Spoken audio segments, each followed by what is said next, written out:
ಇನ್ನು ವಾಲ್ಮೀಕಿ ಅಭಿವೃದ್ಧಿ ನಿಗಮದ ಅಧೀಕ್ಷಕ ಸೂಸೈಡ್ ಪ್ರಕರಣಕ್ಕೆ ಸಂಬಂಧಪಟ್ಟ ಹಾಗೆ ಸಚಿವ ನಾಗೇಂದ್ರ ರಾಜೀನಾಮೆಗೆ ಬಿಜೆಪಿ ಬಹಳ ಒತ್ತಡ ಹಾಕ್ತಾ ಇದೆ. ಆಮೇಲೆ ಹಗರಣ ನಡೆದಿರುವಂತದ್ದು ನಿಜ. 187 ಕೋಟಿಯಲ್ಲಿ ಅದು ಎಷ್ಟು ಹಣವನ್ನ ಇವರು ಅನಧಿಕೃತವಾಗಿ ಟ್ರಾನ್ಸ್ಫರ್ ಮಾಡಿದ್ರು ಮತ್ತೊಂದು ಅದಂತೂ ಒಪ್ಕೊಳ್ಳಲಾಗಿದೆ. ಅದು ನಿಜ, ಅದು ಹಗರಣ ನಡೆದಿರುವಂತದ್ದು.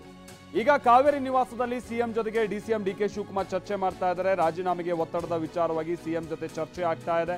ಆರ್ಥಿಕ ಇಲಾಖೆಯ ಅಧಿಕಾರಿಗಳ ಸಭೆ ಕರೆದಿದ್ದಾರೆ ಸಿಎಂ. ಸಭೆಗೂ ಮುನ್ನ ಸಿಎಂ ಹಾಗೆ ಡಿಸಿಎಂ ಚರ್ಚೆಯನ್ನ ನಡೆಸ್ತಾ ಇದ್ದಾರೆ. ಅಂದ್ರೆ ಈ ತರದ ನಿಗಮ ಮಂಡಳಿಗಳಲ್ಲಿ ಹಿಂಗೆ ಬೇಕಾಬಿಟ್ಟು 80 ಕೋಟಿ 90 ಕೋಟಿನೆಲ್ಲ ಹಣವನ್ನ ಇನ್ನೊಂದು ಅಕೌಂಟಿಗೆ ಟ್ರಾನ್ಸ್ಫರ್ ಮಾಡೋದು ಈ ತರ ನಡೆಯುತ್ತೆ ಅಂತ ಅಂದ್ರೆ ಸರ್ಕಾರದ ಮಟ್ಟದಲ್ಲಿ ಹಾಗಾದ್ರೆ ಇಷ್ಟು ಸುಲಭನ ಒಂದು ಹಗರಣ ಮಾಡುವಂಥದ್ದು? ಈ ಅಧಿಕಾರಿ ಇದನ್ನು ಬಹಳ ಸಂದರ್ಭದಲ್ಲಿ ಹೇಳೋ ಪ್ರಯತ್ನ ಪಟ್ಟಿದ್ದಾರೆ. ಇವ್ರ ತಲೆಗೆ ಅದನ್ನು ಯಾವುದನ್ನು ಕಟ್ಟೋಕೆ ಪ್ರಯತ್ನ ಪಟ್ಟರು. ಆ ಸಂದರ್ಭದಲ್ಲಿ ಹೌದು ಅವ್ರು ಸೂಸೈಡ್ ಮಾಡ್ಕೊಳ್ಳುವಂಥ ನಿಟ್ಟಿನಲ್ಲಿ ನಿರ್ಧಾರಕ್ಕೆ ಬಂದರು. ಹಾಗಾದ್ರೆ ಇಲ್ಲಿ ಸೂಸೈಡ್ ಮಾಡ್ಕೊಳ್ಳೋ ಕಾರಣದಿಂದಾಗಿನೇ ಇಂಥದ್ದೊಂದು ಹಗರಣ ಹೊರಬಂತು. ಉಳಿದಂಥ ಇಲಾಖೆಗಳಲ್ಲಿ ಇದೆಲ್ಲ ಹೇಗೆ ನಡೀತಾ ಇದೆ? ಹಾಗಾದ್ರೆ ನಿಗಮ ಮಂಡಳಿಗಳಿಗೆ ಸಂಬಂಧಪಟ್ಟಂಗೆಲ್ಲ ಹೆಂಗೆ ನಡೀತಾ ಇದೆ ಇಂಥ ಹಗರಣಗಳು? ಇದಕ್ಕಾಗಿ ನಮಗೆ ಇಂಥ ಬೋರ್ಡ್ ಬೇಕು ಅಂಥ ಬೋರ್ಡ್ ಬೇಕು ಅಂತ ಹೇಳ್ಕೊಂಡು ಲಾಬಿ ಮಾಡೋದು, ಇದು ಸರ್ಕಾರದ ವಿರುದ್ಧವಾಗಿ ಮಾಡಲಾಗ್ತಾ ಇರುವಂಥದ್ದು ಆರೋಪ. ಭಾಳ ಒಂದು ಕಪ್ಪು ಚುಕ್ಕೆ ಕೂಡ ಆಗಿದೆ ಸರ್ಕಾರಕ್ಕೆ. ಈ ಕಾರಣಕ್ಕಾಗಿಯೇ ಇದೀಗ ಸಭೆ ನಡೆಸಲಾಗ್ತಾ ಇದೆ.